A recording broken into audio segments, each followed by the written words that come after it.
Good afternoon, everybody, and thank you so much for being here. It is my great privilege to welcome you to the annual Haagen-Smit Clean Air Awards, where we recognize leaders in air pollution research, technology, and policy.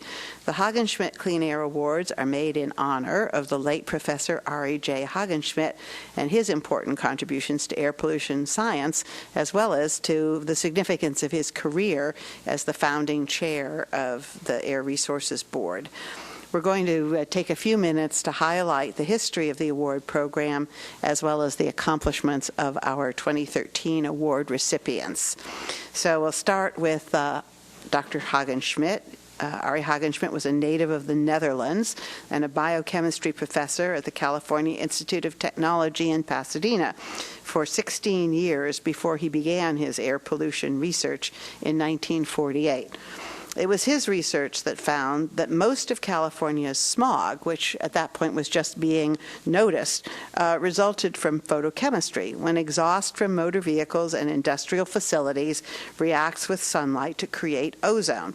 And as we talked about this morning, actually, in the presentation on health, it was ozone that was the first pollutant that people in Southern California began to get serious about trying to do something about.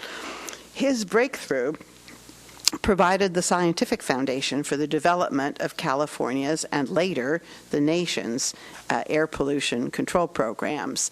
Leaving his plant studies behind, he continued working in the field of air pollution research and control, taking the smog problem in Los Angeles head on, and he agreed to become the Air Resources Board's first chairman in 1968. In 1973, in recognition of his contributions, Dr. Hagen-Schmidt received the National Medal of Science, this country's highest scientific honor. He passed away 36 years ago, but his legacy lives on. And I would want to say, by the way, that I had the opportunity to meet him and to be a participant in naming the Air Resources Board's El Monte Laboratory after him. I think the word I would use to describe him, probably the single word I would use to describe him, was tough. He was tough. And you need to be that to do this work, as we saw today. Since 2001, the Air Resources Board has sponsored an award named after Dr. Hagen-Schmidt. Over the last 12 years, 34 individuals have received this award. And in light of the global connection between air quality and climate change, we've expanded the scope of this recognition to include a more international focus and a focus on climate change, science, and mitigation as well. So it is my great pleasure to announce that the three recipients of the 2013 Hagen-Smit Clean Air Award are Dr. Barbara Finlayson-Pitts for her work in the area of air pollution research, Dr. James Lentz for his work in the area of environmental policy, and Dr. Teruyuki Ohno for his work in the area of international policy. Each of these winners is going to be introduced by a board member, and after their introduction, we're going to take a minute to have a photo op, and then we're going to ask the winners to say a few words. So I'll begin with board member Dr. John Balms, who will introduce our first award recipient.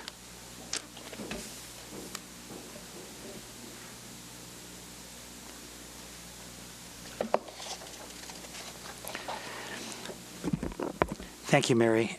It's a real honor to be here today and present the award to Dr. Barbara Finlayson-Pitts.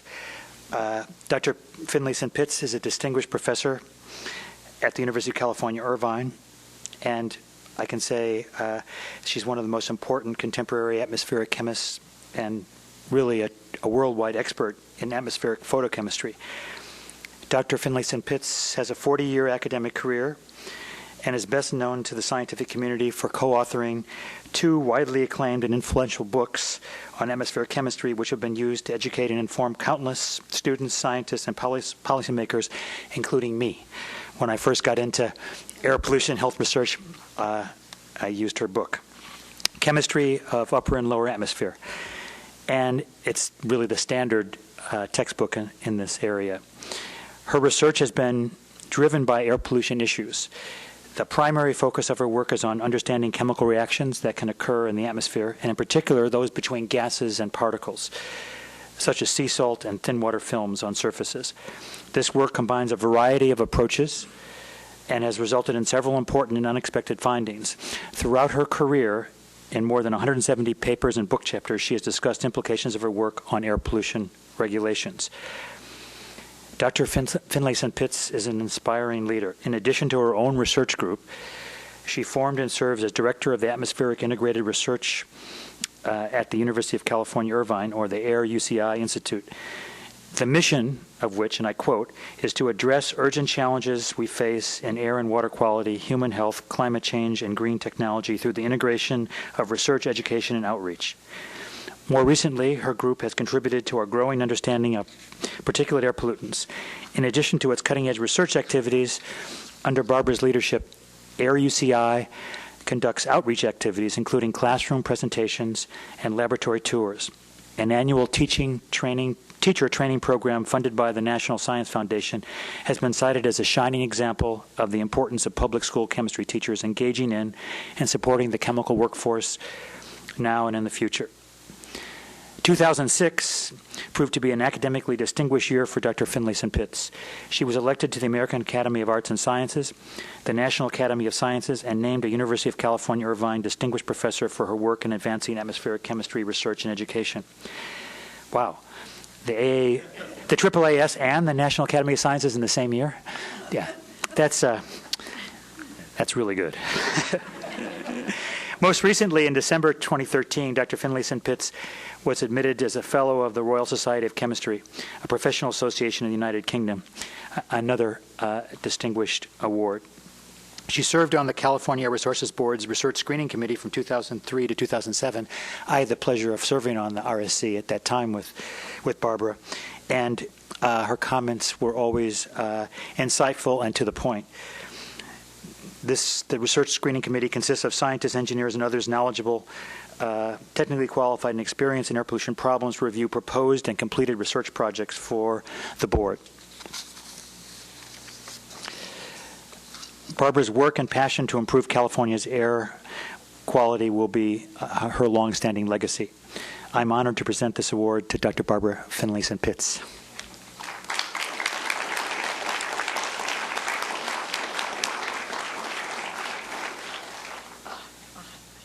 Thank you.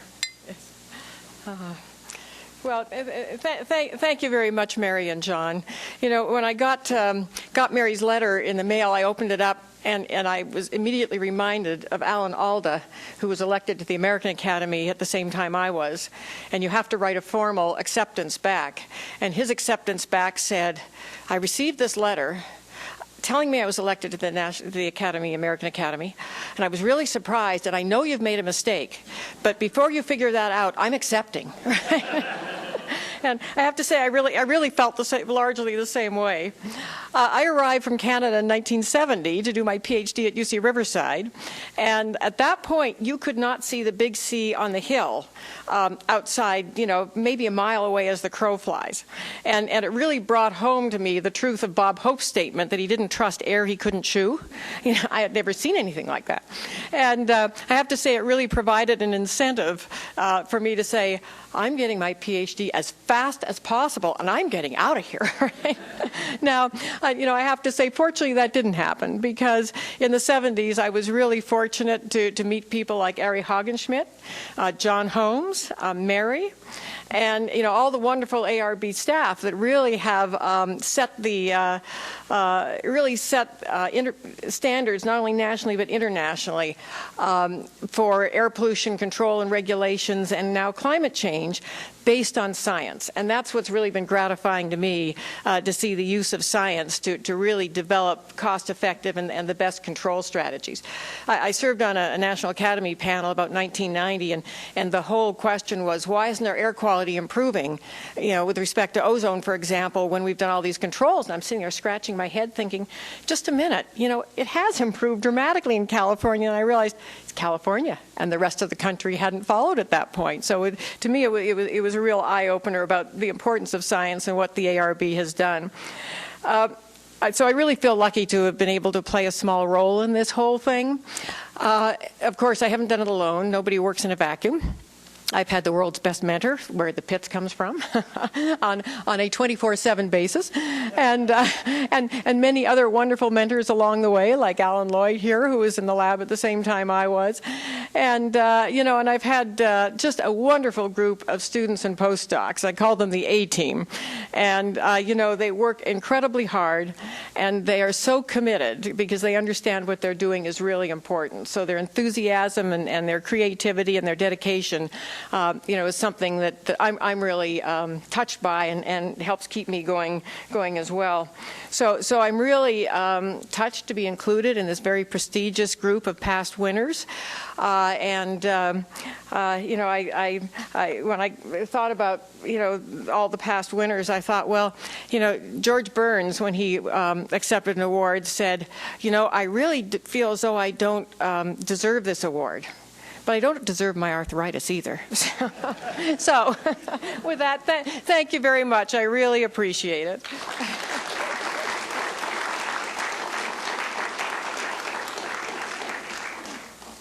I get to be the MC here today, so my next responsibility here is to introduce board member Judy Mitchell, who is going to make the next award. And Judy represents the South Coast Air Quality Management District on our board.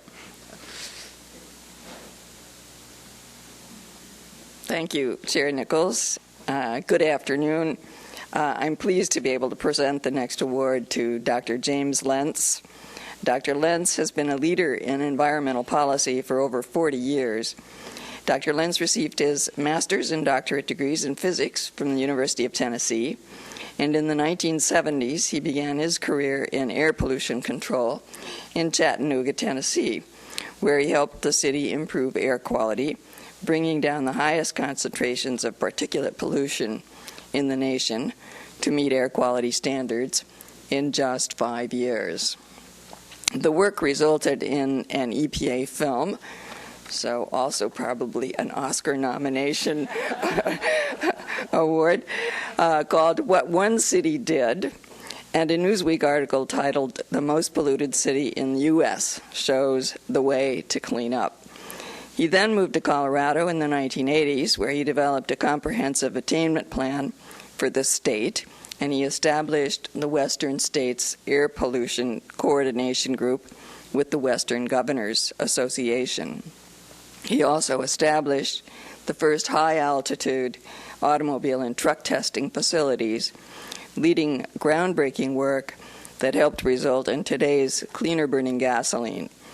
He then came to California's South Coast Air Quality Management District and focused on the challenge of meeting air quality standards in the South Coast region.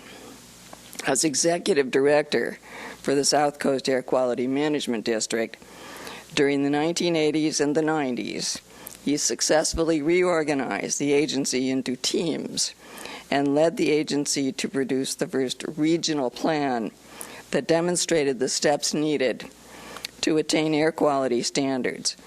This was the first attainment plan approved for the region by the U.S. Environmental Protection Agency.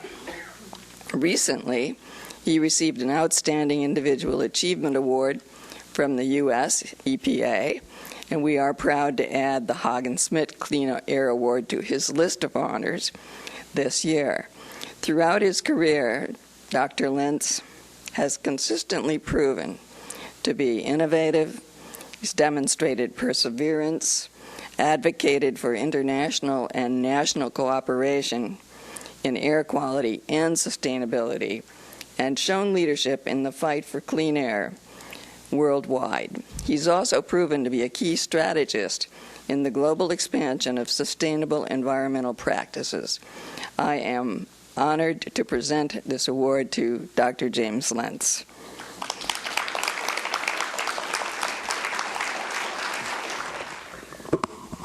You never quite know what to say at times like this. I really appreciate the award from CARB and so many of my colleagues I see here that we fought the wars. I actually thought after listening to this hearing this morning that you should have called me up and punished me. So if I'd got my job done, we wouldn't have had this morning. And yes, that's sort of. But I think it's worth remembering. I started my career with the adoption of the 1970 Clean Air Act amendments. We had 5 years to reach clean air, and in general, we didn't do it.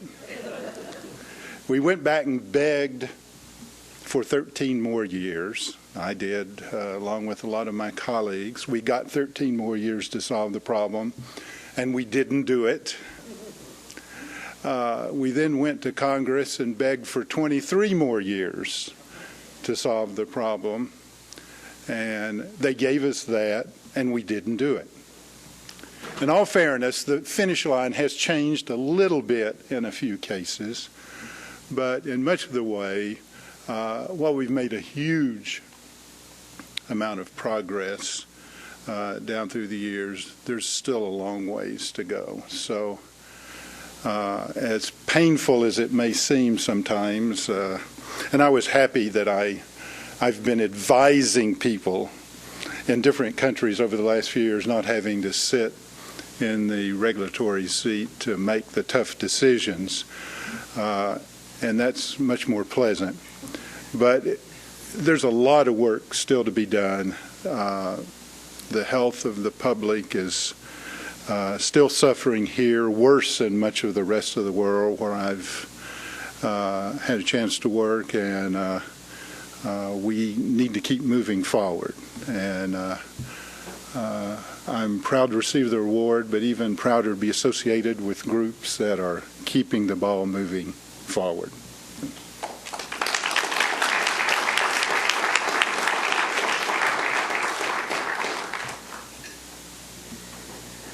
Congratulations and thanks. I can't resist adding on to that story just by saying that it's the experience that we've shared, and many others in this room shared, of having kept moving forward towards a very tough goal and continuing to make progress, even as the goal got tougher and sometimes the distance seemed greater, that I think is particularly relevant now as we're looking at the problem of global climate change, because as EPA is looking at setting new standards for existing power plants, and as the rest of the world is struggling with what they're going to be able to do, the idea that you don't have to have a regulation that gets you there right away if you are willing and can find the ways to keep the pressure on. So it's just enough so that it forces people to keep going when times are tough and they don't just throw up their hands and quit. You found kind of the right spot for tackling something that's that complicated. So I think your experience has a lot to offer to the world. I now will turn to our final awardee, and I am going to introduce, to present that, our board member, Professor Dan Sperling from UC Davis, representing our automotive engineering expert on the board.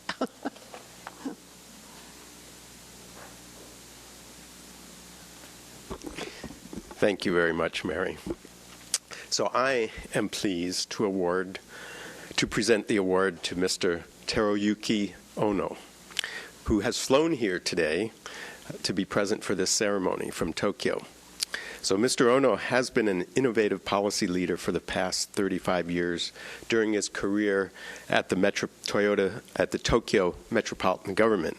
He pioneered new policy approaches to a broad range of energy and air quality challenges, including diesel pollution, climate change, renewable energy, and sustainable urban planning, in pivotal roles over the past 15 years. He spearheaded multiple groundbreaking clean air strategies for Tokyo. He has degrees in both business and economics from Tokyo University and has been a lecturer on sustainability topics at his alma mater. In 2003, Mr. Ohno was in charge of planning and implementing Operation No Dirty Diesel, Japan's first diesel retrofit program, with a small staff in Tokyo's Bureau of the Environment. So I know, I couldn't help but thinking, we also should have consulted Mr. Ohno quite a few years ago. We might have learned some lessons that would have helped us. And that was to my fellow board members who have gone through the painful experience of today. So this was it was a 4-year project, and I can't help but say I was talking to him, and he's reported that actually it had lots of the challenges and problems, but now that they started it so long ago, it's basically all finished because there's all new vehicles with new emissions, and they don't have to worry about these retrofits. So maybe we should have started it earlier. Anyway, so this project set aggressive emission standards to reduce particulate emissions from the in-use diesel vehicles, and it led to major changes in national emission control policies and dramatic improvements in local air quality. Following that success, he headed the Urban and Global Environment Division in Tokyo's Bureau of the Environment, and in 2008 established the Tokyo Cap and Trade Program, Japan's first carbon trading program. That system, which was modeled in part on California's AB 32 legislation, took effect in 2010. Mr. Ohno then became Director General of the Bureau of Environment and was responsible for climate change, energy, waste management, pollution control, the natural environment, and sustainable development for Tokyo's 13 million citizens. That's quite a challenge. He helped establish a new energy policy balancing energy security and climate change for Tokyo in the wake of the Fukushima nuclear disaster. Mr. Ohno continues to work on energy security in his current role as Executive Director for the Japan Renewable Energy Foundation, which is a nonprofit organization that brings together experts from around the nation and abroad to create policy recommendations aimed at promoting alternative energy sources such as solar, wind, and geothermal. Throughout his career, Mr. Ohno devoted himself to being a leader in local policy making. He introduced new and innovative policies through a transparent and inclusive stakeholder engagement process. He engaged actively with other local governments and successfully obtained consensus on joint regulations. Mr. Ohno is an expert in Japan's local government policy planning and implementation in the fields of environment and sustainable development.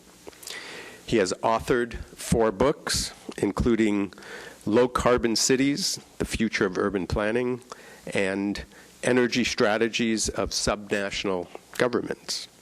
We're proud to present Mr. Ohno with one of this year's Haagen-Smit Clean Air Awards, and we thank Mr. Ohno for his service to his community and all those who value the benefits of clean air.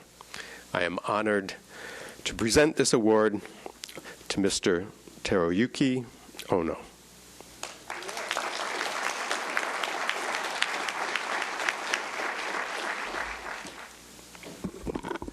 Thank you very much. Thank you selecting me for this great award. Actually, this is the first award I received since I graduated from elementary school 50 years ago. So I don't get used to this occasion. Please allow me to read my prepared speech.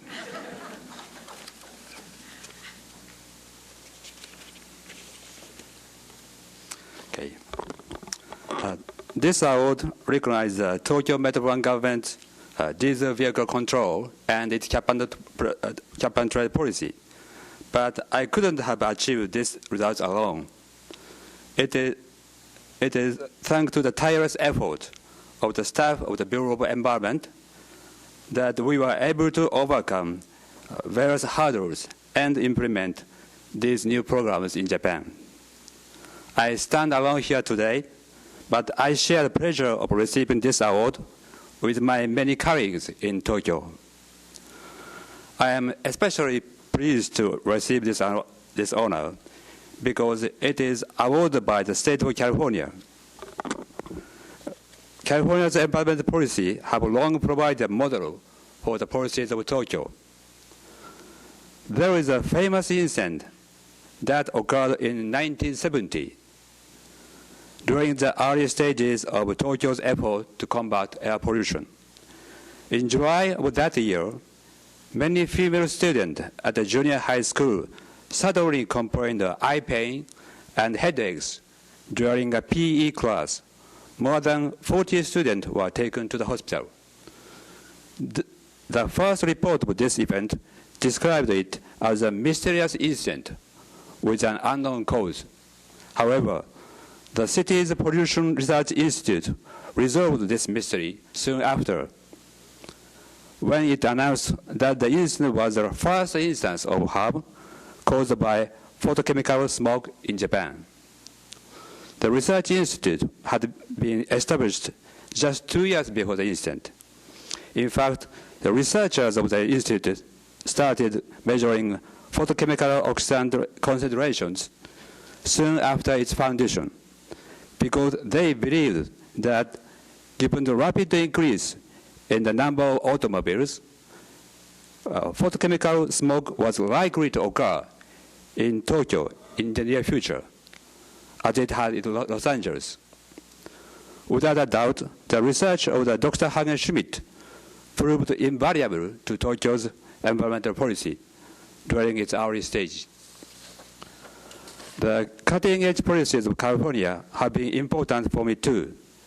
It was at the end of August 1999 that we launched the diesel control campaign. Soon after the launch, Michael Walsh heard about our effort and kindly visited Tokyo in October to provide us with advice about limiting diesel emissions. The following month, ARB Chairman Alan Lloyd, on a trip to Japan, visited us to offer his advice. Their advice provided great encouragement to the Tokyo government, which had begun to propose strict regulations for the first time in Japan. When we look back at the history of the environmental policy, what we see in common in Japan and the United States is that we cannot leave it to the national or federal government alone. State and local governments and environmental NGOs play an important role in speaking out and taking action when the national government does not do what it is supposed to do. 3 years ago, in March 2011, Japan experienced the nuclear accident in Fukushima. Although a large majority of citizens hope for a transition to an energy system that does not depend on nuclear power, at the beginning of this month, the Japanese government approved a new basic energy plan that defines nuclear power as one of the key baseload electricity sources, along with coal-fired power generation. Creating a safe, sustainable energy system free of the threat of nuclear accident and climate change have been my goals and will contribute so in the future. These are goals shared by many of the staff of the Tokyo Metropolitan Government and by my colleagues at Japan Renewable Energy Foundation, where I work today. And I believe these goals are also shared by those involved in environmental policy in California. Nothing will make me happier than if this award further enhances cooperation among those who are working towards the same goals in Tokyo and in California. Thank you very much.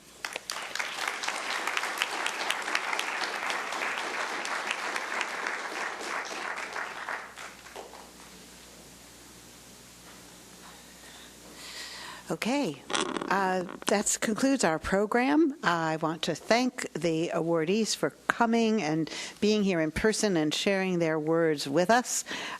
This is an inspiring set of people, an inspiring set of stories. And before we adjourn and go celebrate a little bit more informally, I would like to ask for one more round of applause for all the winners. And I guess we should have one picture with everybody in it also. Thank you.